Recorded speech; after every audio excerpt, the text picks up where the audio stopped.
Olá, pessoal, bem-vindos ao especial Michael Birri. E, gente, nessa semana trouxe aqui convidados especiais para nós conversarmos um pouco sobre as opiniões desse grande arquiteto da teoria do design inteligente, que é o Dr. Michael Birri. E que comigo está Diego Freitas e Rodrigo Pena Firme. Tudo bem, Diego? Tudo bem, Rodrigo? Fala, galera, beleza? Vamos lá, vamos ver o que o Michael Birri trouxe para a gente hoje aí. Um abraço aí para todo mundo. Fala, Carlos. Fala, Diego. Tudo bem com vocês, pessoal que está nos assistindo? Satisfação estar aqui de volta. Vamos ver os comentários. Gente, show de bola. Ó, vamos dar uma olhada. Lembrando vocês que esse vídeo aqui do lado está legendado. Então, se você não fala inglês, mas se você tem preferência, né, caso vamos supor que você fale inglês e não gosta de ver, né, legendado, tem a opção também para você escutar no áudio original. Então, gente, a gente vai vendo aqui e comentando um pouco mais a respeito do assunto que é: o design inteligente é real ou apenas uma ilusão? Você não entendeu muito bem essa pergunta? Bom, então a gente vai entender um pouco mais com o Michael Birri respondendo essa questão. Dá uma olhada. In his book, The Blind Watchmaker, which is a classic, very nicely written defense of Darwin's theory, Richard Dawkins, the Oxford University biologist, admitted that life overwhelmingly looks like it was designed for a purpose. The eye, is intricately arranged to see, and other organs are very finely built for their structures. But he also argued that that appearance is an illusion, that Darwin's mechanism of random changes in a system working over a very long period of time could mimic the appearance of intelligence, that it could select things that were working better and better and better until they formed some really marvelous system. And we would be mistaken to think that was intentionally arranged, because it's just the end result of a long, really unguided process, unguided by anything except natural selection working in the moment. Now, of course, I disagree with Richard Dawkins, and he was essentially writing under the assumption that Darwin's theory could explain all of these intricate mechanisms. And if you look critically at the descriptions he uses, they fall into the category of what we call just so stories. That is, they're imaginative ideas of how something could be built up step by step. Darwin himself kind of set the example in The Origin of Species. He asked, how could an eye, a really intricate vertebrate eye, how could that evolve gradually?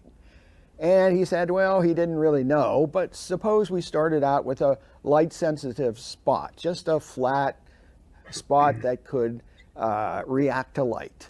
And then maybe it started to curl up a little bit. And if it did, then it would be able to tell the direction from which light was coming, because if light was coming here and the cell was curled up like this side would be illuminated, but this side would be in shadow. And so, at least theoretically, that would be better. And if you curled it up more, then you'd get more resolution in vision. And if you added some jelly in the interior of this, you might have the beginnings of a lens. And so Darwin persuaded himself. Vocês perceberam que agora dá para entender um pouco mais essa pergunta que foi lançada para o Birri, né, sobre aquela questão, por exemplo, de que, bom, o design, né, ele é visível, é possível você verificar, não o designer, tá? Aqui, o design em si, o projeto, você consegue verificar esse projeto, será que ele é ilusão ou real? E aqui o Birri está apontando primeiro a visão que o Dawkins está dizendo sobre Darwin, né? Tudo ele quer explicar a partir do darwinismo, porque o darwinismo, né, o Rodrigo sabe bem, né, Rodrigo? Você na faculdade deve ter só Darwin para cá, Darwin para lá, né, a biologia, né? Então, assim, é a verdade. Passou daquilo ali, não funciona. É a luz para toda a biologia. O que você acha sobre isso? Você acha que tá mais pro lado do Birri hoje ou tá mais pro lado do Darwin, Rodrigão? A gente sempre fala sobre isso. Na faculdade só faltava ter o busto do Darwin, né, nos corredores lá. Porque, na verdade, é isso, que eu também já trouxe em outro momento aqui, essa lembrança. No momento, há muitos anos atrás, que eu fazia estágio num museu aí importante de zoologia, um dos cabeças lá falou, é o seguinte, a gente sabe que evoluiu, a gente está começando a ter alguma dúvida como. Isso já, bota mais de 20 anos atrás. Então, isso sempre foi um segredinho, né, mantido entre eles. E o que o Birri está falando, ele está trazendo à tona um cara que popularizou essa ideia, né? Pegou Darwin muitos anos depois e popularizou, conseguiu atingir uma população enorme. Eu, na faculdade, me graduei em 1998, na faculdade tinha um bando de gente andando com livrinhos traduzidos já, do Richard Dawkins. E lembrando que no Brasil, quando tem a tradução, demora 15, 10, 20 anos para traduzir o negócio. Já naquela época, o povo estava influenciadíssimo por esse cara. E eu já tinha, assim, umas ressalvas, né? Caraca, não tem como. Eu já sentia que tinha alguma coisa estranha, que a teoria não fechava. E aí já outros também já falaram, eu também já até brinquei com isso, que essa ciência do Richard Dawkins, de quem é da minha época, pode lembrar daquela propaganda, sempre é bom lembrar. Denorex, parece, mas não é. O shampoo anti-caspa, né? Parece shampoo, mas não é. Parece remédio, mas não é. Parece, mas não é. Como que um negócio parece ter design, mas não foi desenhado só na cabeça de uma pessoa que realmente não aceita a possibilidade? Porque a gente sabe se não há design, né? Qual é a outra possibilidade? É o acaso, depois o acaso, o acaso e o acaso. E também a gente sabe, já estamos careca de falar aqui, Diego já falou, apresentou sobre isso, todas as pessoas que vêm aqui falar demonstram isso de várias formas, por vários aspectos. O Diego falou sobre fisiologia humana, musculatura humana, etc. E o que o Michael Birri está falando é isso, que não tem como. Ele não falou aqui ainda, mas ele vai falar. A própria teoria dele mostra que lá que a ideia da irredutibilidade, da complexidade irredutível, né, a própria ideia da antevidência e outras mais, né, os pilares aí, barram essa ideia. Não é possível, por exemplo, beleza, né? Eu falo muito sobre a beleza. Você pode até encontrar uma coisa que você talvez justificaria que ela evoluiu e tornou-se bela, desde que ela seja útil. Você pode até argumentar, se você usar só esse argumento darwinista sem levar em conta as outras coisas. Mas não é possível, por exemplo, que exista uma beleza inútil. Se ela for inútil, descarta. Como que você encontra uma coisa na natureza que é bela, mas que aquela beleza em si mesma não tem utilidade? Me explica, não tem explicação. Então, o que o Birri está falando e começando a falar aí nesse vídeo é isso. Que ele propõe uma ideia sem pé na cabeça, ele já começa tendo que apelar para dizer, olha, tá, tudo bem, ok, eu admito, tá bem, ok. Tem design, mas não foi feito por um designer. Pois é, e essa frase ficou muito conhecida, né? Porque ele pegou, não sei se o Diego conhecia, mas ele falou o seguinte, olha, tudo indica, né? A gente consegue verificar que tem um design, né? Mas isso não quer dizer que tem um designer. Tudo parece muito um designer, né? Mas talvez, como a pergunta que foi colocada aqui pro Birri, seja só ilusão, seja só uma ideia, mas no final das contas, Diegão, não quer dizer nada, tudo a evolução vai explicar. O que você acha? Carlos, pelo que ele começou a explicar ali, né, ele começou pela própria ideia do Darwin, né? Ele vai contando que meio que uma história, assim, eu não consigo, toda vez que alguém começa a descrever o darwinismo, eu não consigo deixar de ver semelhanças com as histórias, assim, histórias mesmo, né? Homero, Hesíodo, aquelas histórias dos três porquinhos, é uma coisa assim que vai se construindo, né? Que parece verossímil, que você vai contando e que as explicações elas vão surgir em algum momento. Eu não consigo ver isso tomar de fato verossimilhança sem todo o aporte da cultura, dos filmes, das séries, das músicas, né? Que assim vão surgindo gerações onde as pessoas vão se acostumando com essa ideia desde criancinha, né?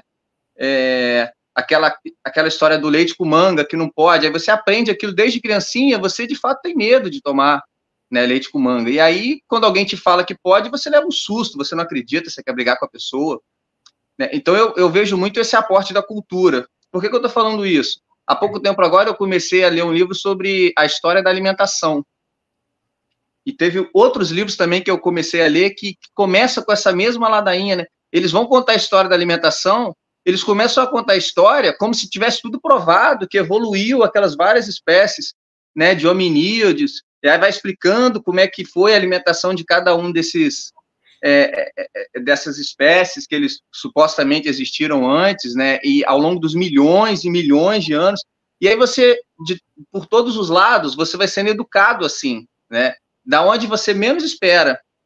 E aí, quando você chega na faculdade e as pessoas contam essa história, você já está pronto para ouvir essa história, né? Então, você acaba acreditando sem questionar muito. Mas quando a gente, é aquilo que eu falo, quando a gente pega para estudar, quando você pega de fato para entender a fisiologia humana, né, a construção do cosmos, toda essa organização, né, os próprios gregos já viam, tem uma estrutura aqui por trás que ela é inteligente, né? Isso alguém programou esse negócio. Isso aí, todos os povos, todas as culturas que se debruçaram em olhar, investigar a fundo essa questão, eles viram que tem alguma estrutura ali por trás, né? Então, quer dizer, eu acho que tem muito esse aporte da cultura que legitima e reforça, né, como uma coisa, quase que uma domesticação, e aí a pessoa se assusta quando ouve a história contrária, né? Mas se ela tiver um pouquinho de humildade, conseguir estudar, conseguir levar a fundo os estudos, ela acaba tendo um olhar um pouco esclarecido sobre esse assunto. Diego? Eu vou falar, Rodrigão. Eu ia dar um exemplo aqui que ele falou. Totalmente. Desculpa, o Carlos, fala você que você está na fila. Depois eu só ia só dizer para ele, só para complementar o que ele falou, que a gente aprende muito com a cultura em si, com os filmes, né? Por exemplo, quem aqui nunca assistiu Jurassic Park? Entendeu? Pô, Steven Spielberg ali estourando o negócio, pá, dinossauro, que coisa legal, efeitos especiais. A rapaziada fica doida com o negócio, entendeu? Então, a visão que se criou sobre os dinossauros era que todos os dinossauros eram enormes, gigantescos, que, por exemplo, assim, só tinha dinossauros monstruosos, assustadores. Aí, quando você, por exemplo, pega uma pesquisa recente do Paul Barrett, ele que é paleontólogo do Museu de História Natural, em Londres, ele falou, por exemplo, nessa pesquisa, ele vai dizer que a maioria dos dinossauros tinha um tamanho de 50 a 70 centímetros de altura. A maioria absoluta dos dinossauros. Então, assim, uma pequena parte que era realmente daquele tamanho como a gente vê em Jurassic Park. Então, assim, na nossa cabeça, a gente cresce imaginando que mano, assim, o negócio tá pegando fogo, era porradaria e bomba, entendeu? Então, assim, não que não tivesse, né? Mas eu tô dizendo que, cara, a gente cria aquela imagem, aquela concepção por questões da cultura pop mesmo, das músicas, como o Diego falou, então, e é bem isso mesmo. Pode falar aí, Rodrigo. Não, só pegando o gancho em você, voltando pro Diego, fora que a gente acha que o mundo era povoado só por dinossauros, né? Que os fósseis são dinossauros, quando na verdade mais de 90% é fóssil invertebrados. Dinossauro é uma pequeníssima parcela do total. Mas voltando, Diego, eu só não concordo com uma coisa que você falou, porque você esculhambou a historinha dos 3 porquinhos, que é muito melhor do que a história do Darwin. Com certeza. A história dos 3 porquinhos tem lição de moral, mostra que o porquinho que ficou dando mole construiu a casa preguiçoso, construiu a casa de palha, o vento bateu e levou, não construiu sobre a rocha. Agora, essa historinha do Dawkins e do Darwin, a gente já está cansado, né? Já cansado. Ela só serve hoje em dia para manter as posições, os títulos acadêmicos, e para ficar todo mundo finge que eu finjo, está tudo bom assim, e para justificar todas as outras coisas que a gente sabe, né? O efeito que essa teoria maléfica tem hoje ainda na sociedade. Está perdurando aí. Então, assim, coitado dos 3 porquinhos. 3 porquinhos é bem melhor que isso. Pelo menos ainda tem, né, uma moral da história. A moral da história do darwinismo é horrível. É nazismo e consequências como essa. Falando em Dawkins, onde é que tá? Vocês ouviram falar do Dawkins? Eu nunca mais vi nada do Dawkins, cara. Não. O cara sumiu. Sumiu. Eu acho que ele ficou com muita vergonha do que ele falava, eu acho. Não é possível. O cara desapareceu, assim, porque assim, o cara militava de um jeito, de forma global, você viu o Dawkins em tudo. Mas chegou um ponto em que os próprios defensores começaram a repudiar ele, né, pelo extremismo e o ativismo que ele fazia em relação à cosmovisão dele. Então, assim, ele assumiu, nunca mais ouvi falar.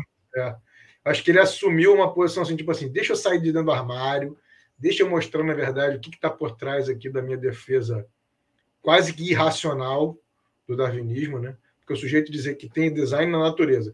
Não, tem uma pintura, o quadro foi pintado, mas o pintor, não, o pintor não existe. Só existe a pintura. O cara já perdeu a noção. O quadro se autoformou. O quadro se autoformou. Tem um quadro pintado de tinta, mas o pintor ninguém sabe, ninguém nunca viu, ele não existe. Mas o quadro está lá. Entendeu? Então, acho que ele assumiu uma postura assim tão radical como você está falando, e aquela história, aquela propaganda lá, sei lá, onde é que ele arrumou patrocínio para botar aquilo, que é verdade, aquela propaganda que ele fazia nos ônibus lá. Tipo, já esses caras têm dinheiro. Rodrigão, esses caras têm financiamento. Aproveite a vida. Esses caras têm financiamento. Aí as pessoas ficam se perguntando qual é a conexão disso com o darwinismo. É toda a conexão. É exatamente isso.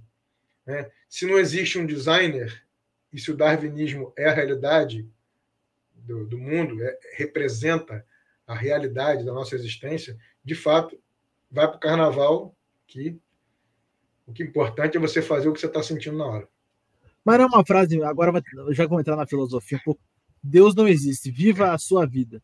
Agora, se Deus existir, você não pode viver? Você virou um escravo, é isso que ele está dizendo? Na cabeça deles é isso. Na cabeça deles é isso. Por isso que eles odeiam e falam que qualquer coisa que design inteligente é religião disfarçada. Né? Na verdade, não é. Mas o que eles fazem é ateísmo não disfarçado. Disfarçado. A gente sabe que o darwinismo ele leva muito pro ateísmo disfarçado. A gente sabe disso também. Então, assim, é muito engraçado como é que é uma tentativa de acusar a TDI de algo que eles praticam. Você sabe que a maioria dos defensores do darwinismo, eles têm essa cosmovisão ateísta. É óbvio, entendeu? É difícil você não verificar isso. Então, assim, é complicado.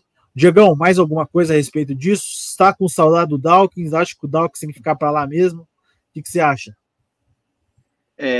Então, Carlos, eu acho que esse pessoal, antes da expansão, né, das mídias sociais, essa galera acabava que eles falavam sozinhos, né? E aí é muito fácil você discutir, você atacar, quando só você pode falar. E aí você começa a empilhar argumentos sem o menor fundamento, e aquilo acaba convencendo as pessoas, né? Principalmente a grande massa, assim, que às vezes o cara trabalha o dia inteiro, né? Então, quer dizer, é difícil ali o cara parar, ter tempo de estudar, enfim. Nós também fazemos isso, mas a gente ainda consegue driblar um pouquinho, né? Enfim, mas nem todo mundo consegue. Às vezes o cara tem 2 empregos, então, quer dizer, às vezes as pessoas elas só tinham essa informação, né? Em todas as grandes mídias, assim, essa informação era maçante, né? Repetitivo daquilo que eu falei. Quando surgem essas novas mídias sociais, pelo menos por enquanto, né? Embora a gente comece a ver uma tentativa de controle, né? E, de repente você começou novas vozes. Então, quer dizer, aquelas coisas que eram totalmente contraditórias, outras pessoas começaram a mostrar, olha, isso daí não faz sentido algum, peraí, me explica melhor isso aqui. E aí eu acho que essa galera deve ter sentido um pouco o golpe, né? Então, assim, aquele orgulho, aquela vaidade de falar sozinho, não, eu sou PhD e tal, tudo mais, eu tenho vários currículos, eu tenho vários prêmios. Quer dizer, quando esse pessoal foi confrontado, eu acho que eles sentiram o golpe, né? Então, assim, esse debate, de fato, para ver qual teoria é mais sustentável, eles estão perdendo, né? De lavada. Se você bota na ponta do lápis, eles estão perdendo. E aí, de fato, esse pessoal acabou, assim, dando um passo atrás, estão tentando reinventar aí como é que eles vão reorganizar essa teoria, né? Como é que eles vão tentar dar uma volta por cima, mas até agora está complicado para eles, cara. Nos últimos anos aí, já pode puxar a contagem. Oi. Você percebeu que os grandes cientistas, os caras realmente com uma formação gigantesca, esses caras não estão falando desse assunto, eles estão tipo assim, entendeu? Quem fica, digamos assim, de ativista é youtuber. Sim, sim. Entendeu? Não é o cara da academia que está lá defendendo o negócio como isso aqui é realmente um fato. É o cara, o TikToker que está lá. Entendeu? Sim. É o cara que está fazendo TikTok de videozinho de cachorrinho que está lá defendendo a evolução, dizendo que é um fato. Entendeu? Mas ele se coloca, mas esse YouTube ele se coloca como se ele fosse, né? Como se ele fosse o defensor, como se ele fosse o porta-voz da ciência, né? Exatamente. Porque o cara da academia, ele não é conhecido. Aquele cara o Rodrigo sabe, pô. O cara da academia, ele não é famoso, ele não é conhecido, ele está em laboratório, ele é conhecido pelos seus pais, ele é conhecido pelos seus alunos, mas ele não é conhecido assim, não tem uma repercussão midiática. Então, assim, quem que você vê ali divulgando a evolução é youtuber. O grande cientista em si, esse cara não vai sair falando essas coisas, entendeu? É muito difícil. Mas o Dawkins, Richard Dawkins, aí pegando o gancho nisso, é uma reflexão interessante. Ele, na verdade, realmente ele surgiu bem antes de negócio de internet, né? Assim, desse negócio todo aparecer. Mas ele conseguiu lá, pelo poder das editoras, lá acho que da Oxford University, onde ele era professor lá, ele conseguiu ter um destaque mundial, cara. Os caras publicaram pelas editoras do mundo inteiro, o cara soltando livro. Você chegava lá numa prateleira de qualquer livraria no Rio de Janeiro, você ia encontrar um livro do cara mesmo, traduzido. Isso há 30 anos atrás. Entendeu? Então ele teve muito impacto. Porque era o que tinha. Você chegava lá e ele popularizou o negócio. E eu até vi uma crítica depois, muito tempo depois, de um cara que... Esses caras que brigam entre si, grandes que brigam entre si, mas brigam dentro do mesmo paradigma. Né? Ninguém está brigando de fora. Está brigando dentro, todo mundo concorda, o Darwin, chefão, e blá.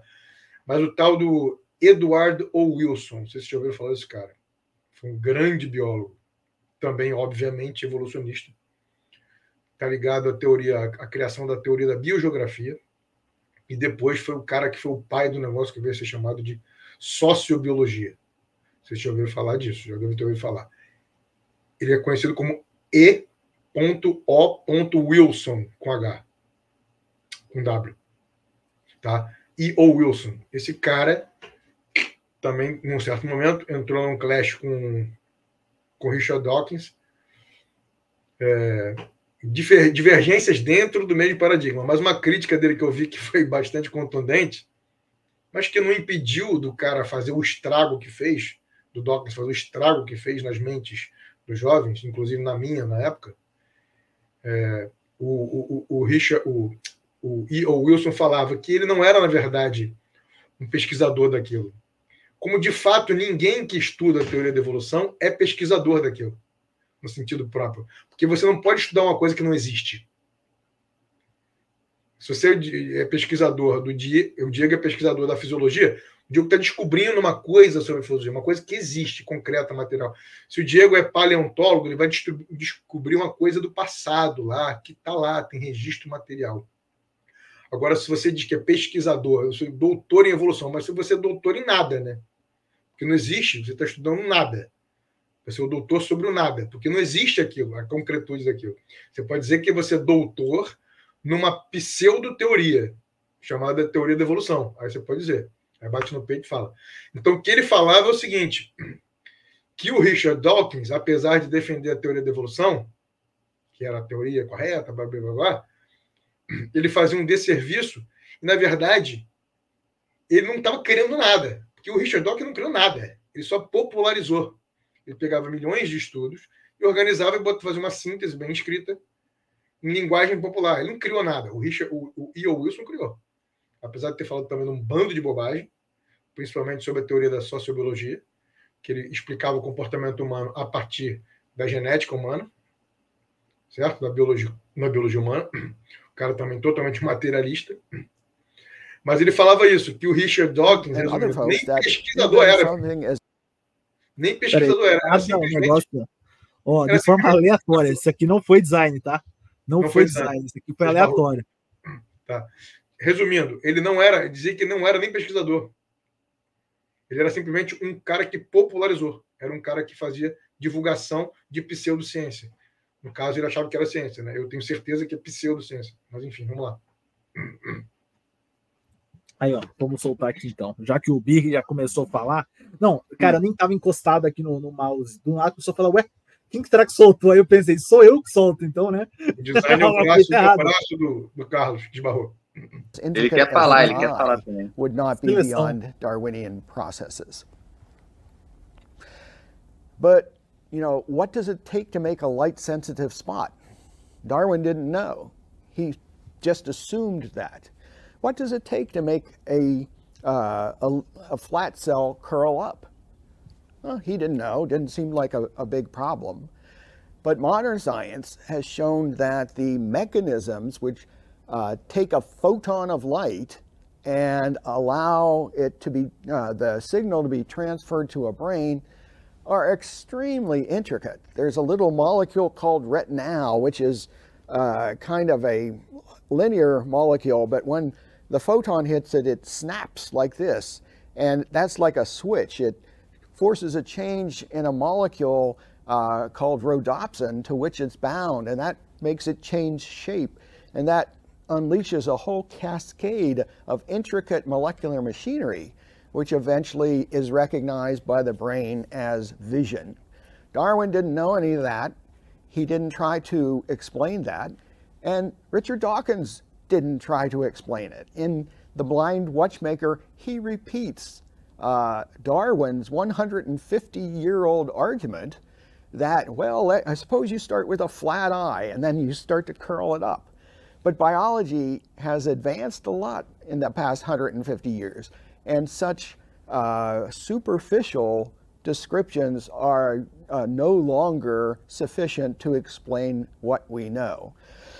So Richard Dawkins, of course, is a very strong Darwinist, a big fan of Charles Darwin, but we have to move out of the 19th century. We're in the 21st century now, and we know that little eyes don't just curl up on their own and so on.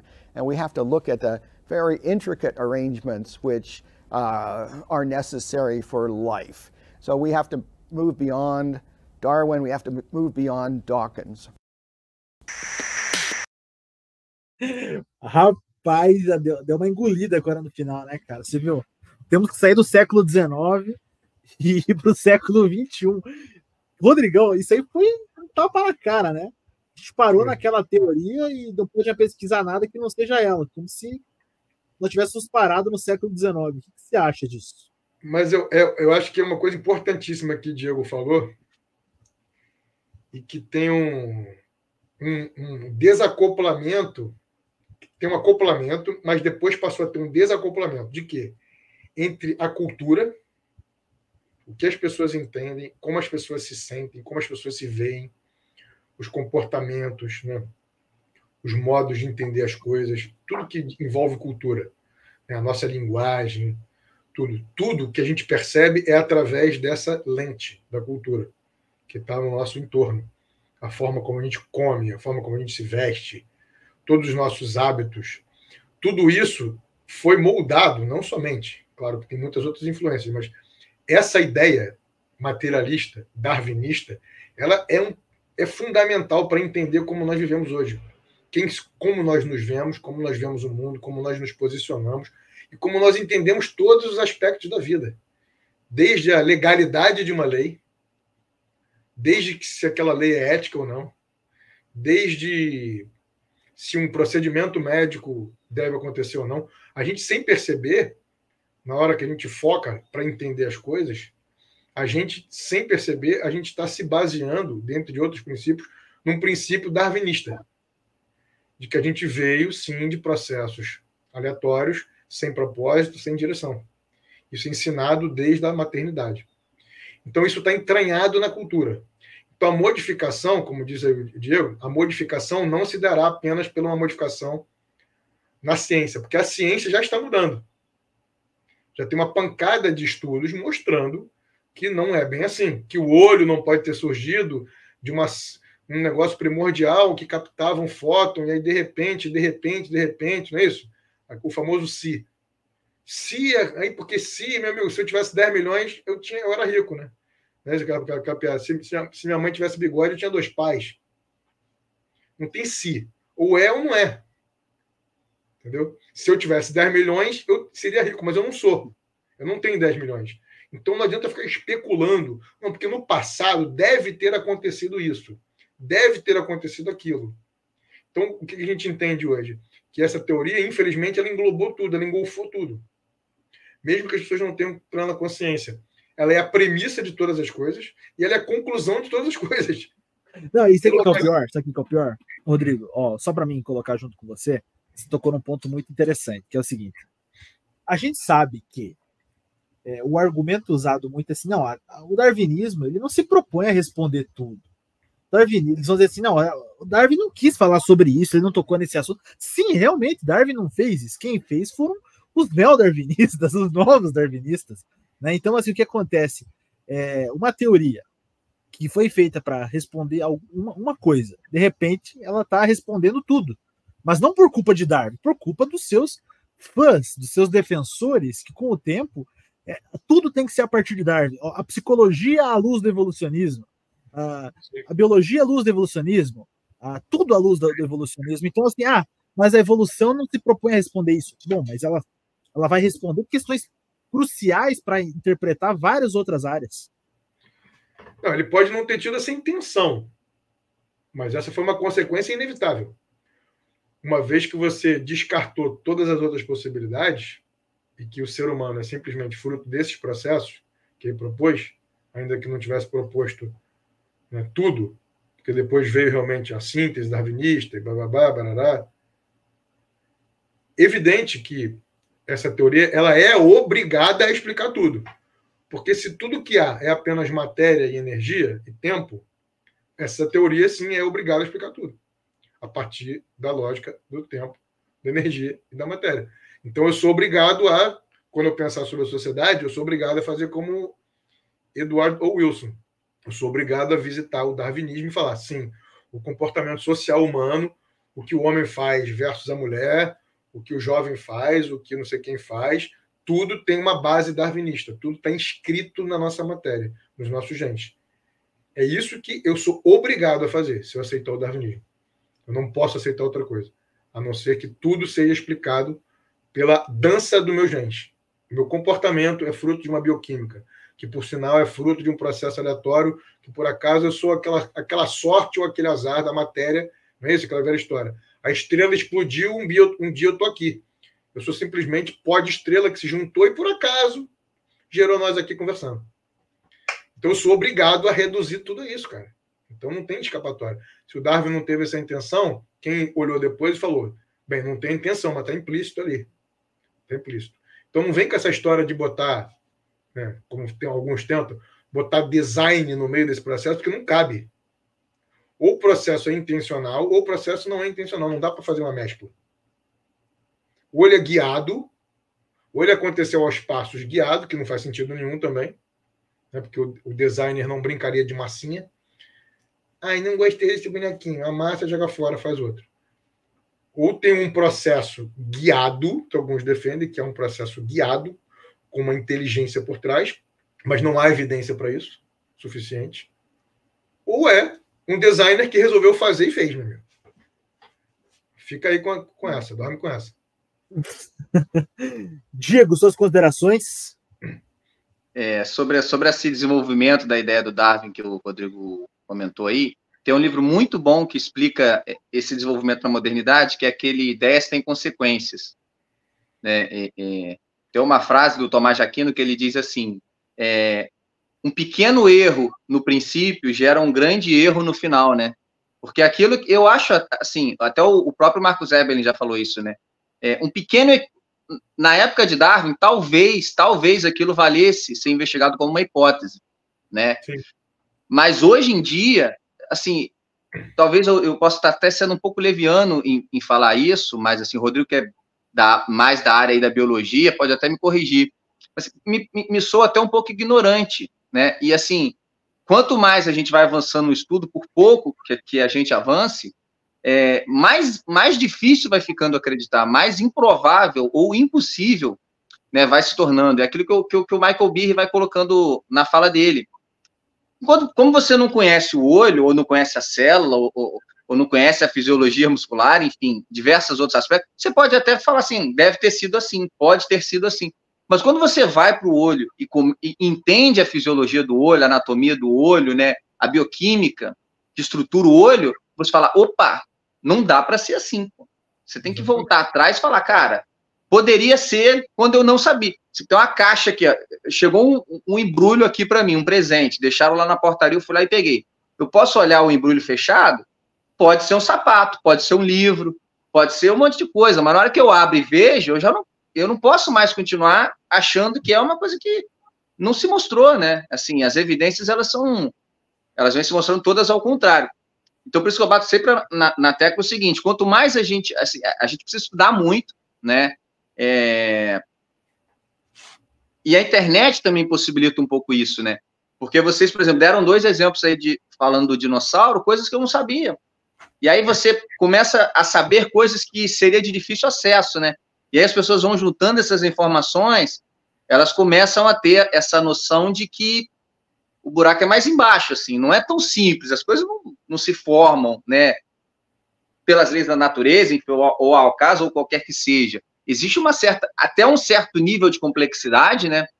Eu li no livro um livro aqui, do Lebinsky, se eu não me engano, ele fala o seguinte, você olha para o Grand Canyon, aquilo ali pode se formar, assim, pelas leis naturais, mas quando você olha para uma Capela Sistina, assim, por mais que os dois sejam belos, né, o nível de complexidade e de planejamento, de design, é totalmente diferente, não dá mais para você achar que simplesmente aconteceu, né? Enfim, então eu vejo muito isso. A gente, estudando mais, o conhecimento avançando, né? Tanto no micro e aí quanto no macro, né? Quando a gente vê esses telescópios também mais avançados, né? Buscando mais a fundo do universo, o tempo começa a pesar contra eles, né? O tempo foi sempre eles sempre jogaram, não, milhões, bilhões e trilhões, e não sei o que, vai jogando. Agora, esse tempo parece começar a jogar ao contrário, porque o conhecimento humano, por mais limitado que seja, ele vai avançando, e aqueles caminhos onde eles podiam escapar vai se fechando, né? Então, vai ficando muito complicado para eles. Diego. Uma observação interessante. Quer falar, Rodrigo? Eu ia falar sobre o Dembski. Eu só ia dizer que, só para explicar para o pessoal, que quando o Dembski ele fala sobre essas questões, é muito interessante porque ele vai falar sobre complexidade especificada, tá? Essa é a terminologia usada pelo Dembski. Porque, assim, não basta ser complexo, porque os grandes críticos do Dembski vão dizer o seguinte, você faz apelo à ignorância. Porque você diz assim, coisas complexas não podem surgir através de processos naturais. Só que o Dembski não fala só que são coisas complexas, ele fala que são coisas complexas, e além de complexas, elas são especificadas, são específicas. Elas trazem consigo uma mensagem, né? Então, assim, elas têm, digamos, uma informação embutida, com um intuito, um propósito, né? Ela é proposital, aquela informação. Então, assim, cara, é sensacional. Então, assim, leia o Dembski, pelo amor de Deus. Se duvidar, logo mais nós vamos ter Dembski no Brasil. Escreve aí, Rodrigão. Talvez nós tenhamos Dembski no Brasil. Não vou dizer nada, mas fica aí para vocês. Perfeito, maravilhoso os comentários de vocês. Só pegando o gancho aqui também do Carlos, depois voltando. É isso, muito simples. Não tem mensagem sem mensageiro. Lição número 1 de qualquer, né, curso de comunicação, de qualquer coisa. Não tem mensagem sem mensageiro. Se aquilo ali carrega uma mensagem, tem um mensageiro. Alguém que colocou a mensagem. Não pode ter uma mensagem criada do além, né? Sem propósito. Mas aí, voltando aqui, se for esse livro mesmo que eu estou pensando, eu já li, esse, acho que é do R.C. Sproul, do Ideias Têm Consequências, eu ouvi esse audiobook, se não me engano, há um bom tempo. É esse? É do Richard, porque o nome dele é complicado. Acho que o segundo nome é Richard. Tá, eu me lembro de um R.C. Sproul, que é um cara aí, um filósofo importante, que já morreu, que escreveu Ideas Have Consequences. Eu ouvi esse audiobook maravilhoso. Esse tem tradução, esse. Então, também endosso, de quem está ouvindo não conhece, também realmente é fantástico. Dá uma introdução assim geral, né, dos filósofos, dos pensamentos, muito bom mesmo. Mas aí você falou uma coisa importantíssima, você veio com uns exemplos interessantes, umas analogias, você falou da caixa. Chega em casa uma caixa. Aí tem lá. Você não sabe o que tem dentro. Pô. Exatamente o que acontecia lá no tempo de Darwin. A célula no tempo de Darwin era uma geleia. Era uma caixa, uma membraninha com uma geleia dentro. Uma geleia, meu amigo. Uma geleia. Essa geleia dentro, o que descobriu dentro dessa geleia hoje? Como diz a linguagem do próprio Michael Behe nesse vídeo. É um maquinário, é uma mini cidade, meu amigo, dentro da célula. Um negócio todo cheio de engrenagem, com robozinho biomolecular funcionando, uma coisa levando para lá, outra para cá. Como assim? Entendeu? Então, assim, é isso. Olhando o que temos hoje, não é possível, a gente já falou sobre isso, né, Carlos, alguma vez, Será que se Darwin tivesse... O próprio pessoal do Discovery já fez um excelente comentário sobre isso. Será que se Darwin aparecesse aqui hoje, visse o avanço, ele seria um darwinista? Não, não seria, não. Darwin não seria um darwinista, a não ser que ele fosse um a gente fez um vídeo, tem inclusive um desse, quem não sabe, o Rodrigo Pena, ele foi um dos primeiros a participar do Decifrando a Ciência, tá? Então, assim, aí no começo, a gente fez um vídeo, até a thumb tá o Darwin, daquele carro do De Volta para o Futuro, sabe? Ele voltando no tempo e tipo assim, vendo... Não, ele indo pro tempo, né? Voltando pro tempo. É que eu pensei no carro, né? Ele tava indo pro futuro, ele não tá voltando pro passado. Então ele vai pro futuro e vê. Só fechar o outro comentário interessante aí do Diego. Que, que eu também sou meio assim, né? Eu não ando na linha reta. Eu vou para lá, vou para cá, meio desgarrado. Mas aí... Aleatório. Hã? O quê? Ser aleatório. Foco zero. Sou igual a teoria da evolução. Foco zero. Mas tudo com propósito no fim, né? Pô. Aí eu chego a caixa lá. Aí Diego não sabe se foi um iPhone ou se foi um sapato. Aí, de repente, tem uma outra caixa que é uma pedra. Ele vai... Uma caixa misteriosa, então. Uma caixa misteriosa.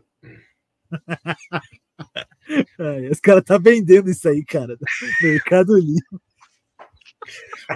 Caixa misteriosa, cara. Na hora de ver isso aí. Uma caixa com laço e rosas penduradas. Cruzes. Aí ele fala, meu Deus, o que é isso? Erraram o alvo, não era para mim.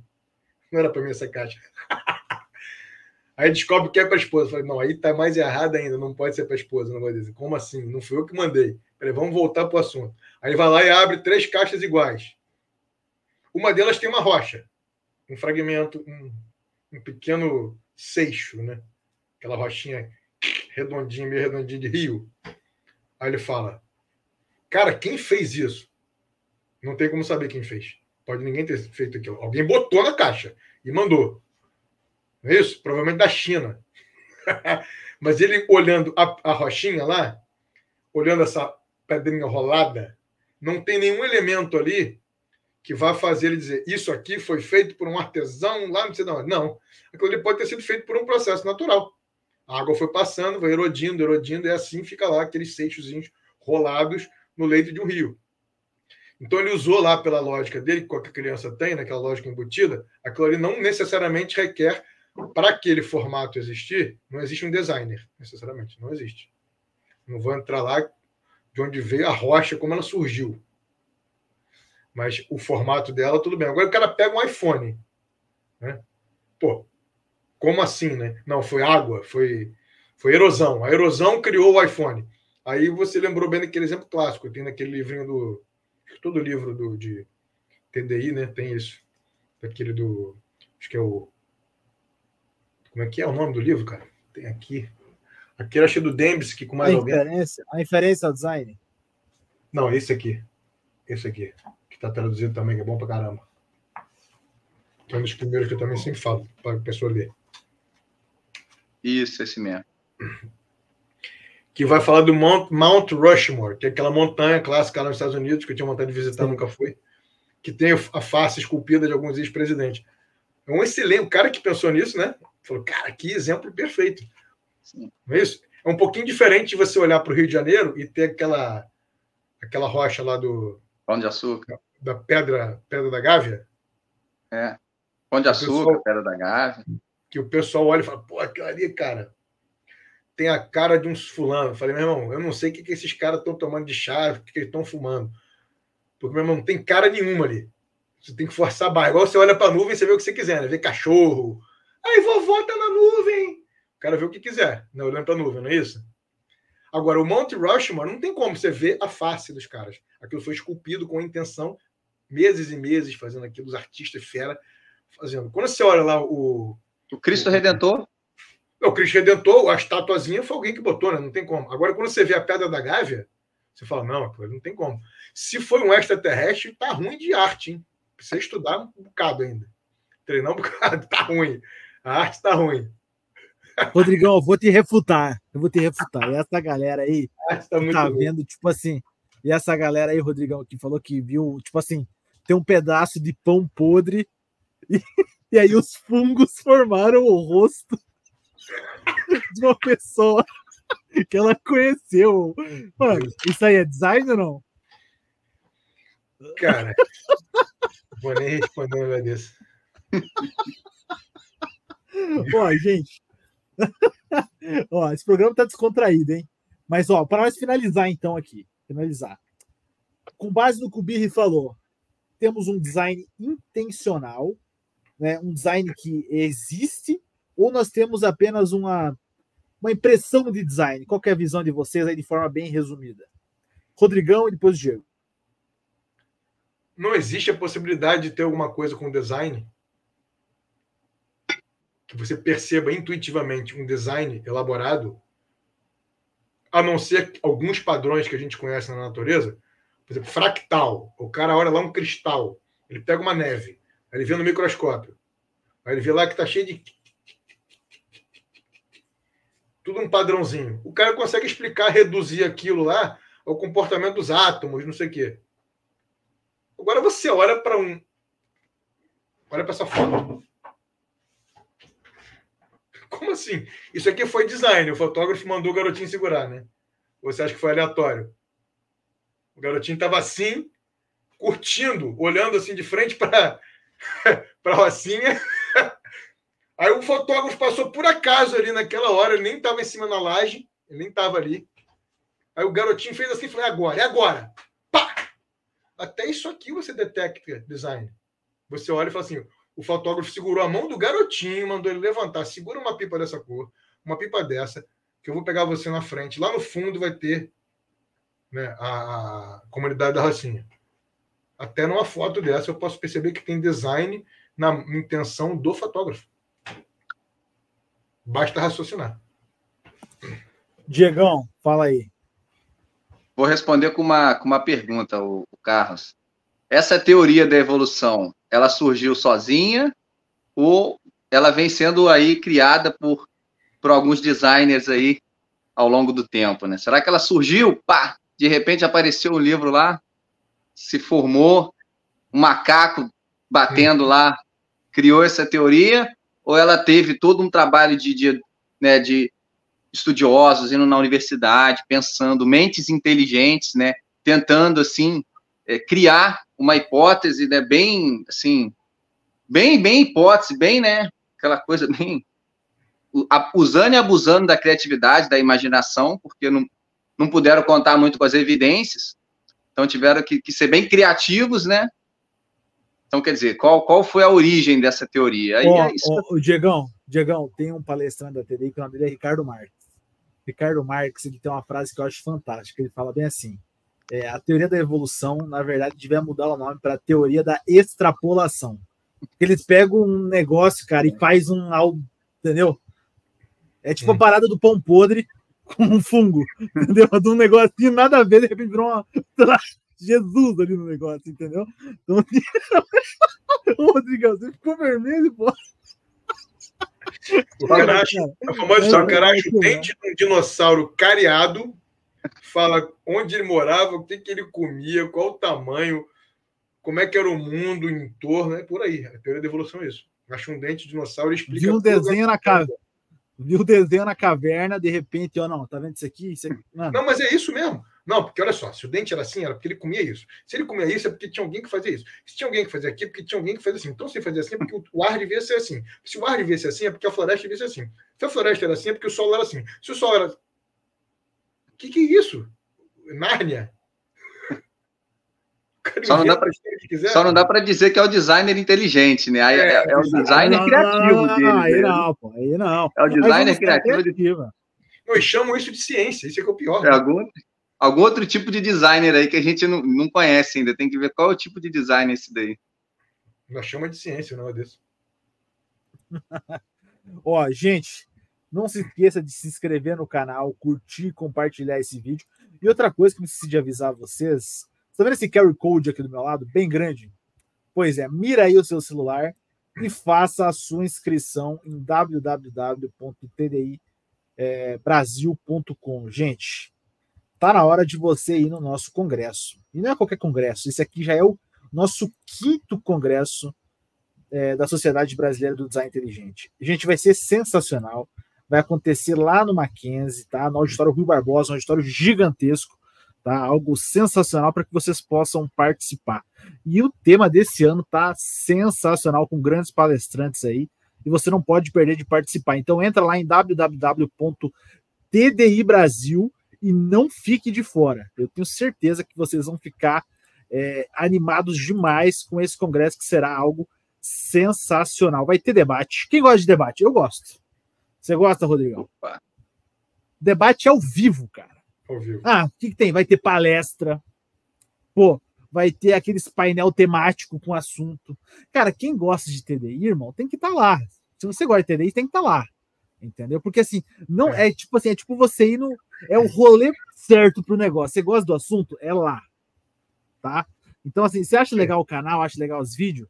É top. Mas quando você vai num congresso, você fica, meu Deus, cara. Como é que eu não vim antes? Até hoje eu nunca conversei com alguém que foi num congresso da TDI e falou assim, putz, eu nunca mais quero vir. Qualquer coisa ao vivo é muito melhor, né? Qualquer coisa ao vivo. Ao vivo. Jogo, vou ver, pô, ao vivo é outra energia, outro negócio. Não, e vocês vão encontrar lá daí o Rodrigão para tirar dúvida com ele sobre pão e fungo. Vão poder falar com o Diegão lá também, pô. Então, assim, gente, vão lá. Vai ser sensacional. Entrem lá. Não percam essa possibilidade, será sensacional, tá bom?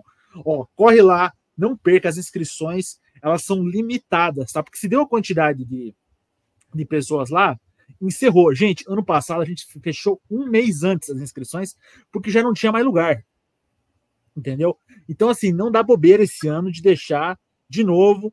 Ano passado, eu lembro, no último mês era geral. Ah, vamos lá, não consegue vaga, não sei o quê. Ó, o Rodrigão sabe. O Rodrigão tem uma pessoa conhecida dele que falou, pô, não consegue me encaixar ali. E não tinha, gente. Tem limitação máxima, não tem como. Quase que então, sentar assim, no chão. Mas assim, ainda conseguiu ali lugar, tudo, né? Teve uma desistência. Mas assim, gente, é muito difícil de conseguir no último mês, entendeu? Façam suas inscrições agora, aproveitem os cupons de desconto e é isso, tá bom? Ó, e não se esqueça de se inscrever no canal, deixar um like, compartilhar esse vídeo para o máximo de pessoas. Ó, pega o recadinho aí.